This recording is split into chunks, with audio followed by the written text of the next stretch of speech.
ಪ್ರಜ್ವಲ್ ರೇವಣ್ಣ ಮಾಡಿದರೆ ಅದು ರೇಪ್ ಅಲ್ಲ, ನಾವುಗಳೆಲ್ಲ ಮಾಡಿದರೆ ಅದು ರೇಪ್. ದಯವಿಟ್ಟು ಎಲ್ಲರೂ ಎದುರುಗಡೆ ಬಂದು ಪ್ರತಿಭಟನೆ ಮಾಡಿ. ಯಾರು ದುಡ್ಡಿರುತ್ತೆ ಅವರು ಮುಚ್ಚಿಸ್ಬಿಡ್ತಾರೆ.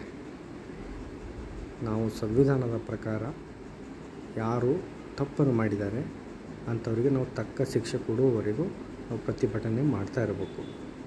ಈ ಥರ ಕೃತ್ಯಗಳು ನಾವು ಲೈವಲ್ಲಿ ನೋಡ್ತಾ ಇದ್ದೀವಿ. ಒಬ್ಬ ಕೆಲಸಗಾರ್ತಿಯನ್ನು ಕೈ ಹಿಡಿದು ತಂದು ಫೋರ್ಸ್ಫುಲ್ಲಿ ಅವಳಿಗೆ ರೇಪ್ ಥರ ಕೆಲಸ ಮಾಡ್ತಾ ಇದ್ದಾನೆ. ಅದು ಪ್ರಜ್ವಲ್ ರೇವಣ್ಣ.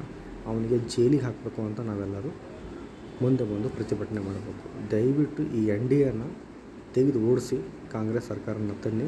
ಬಡವರ ಪಕ್ಷ ಕಾಂಗ್ರೆಸ್ ಪಕ್ಷ. ಈ ಕಾಂಗ್ರೆಸ್ ಪಕ್ಷದಿಂದ ಬಡವರಿಗೆ ಉದ್ಧಾರ ಆಗುತ್ತೆ.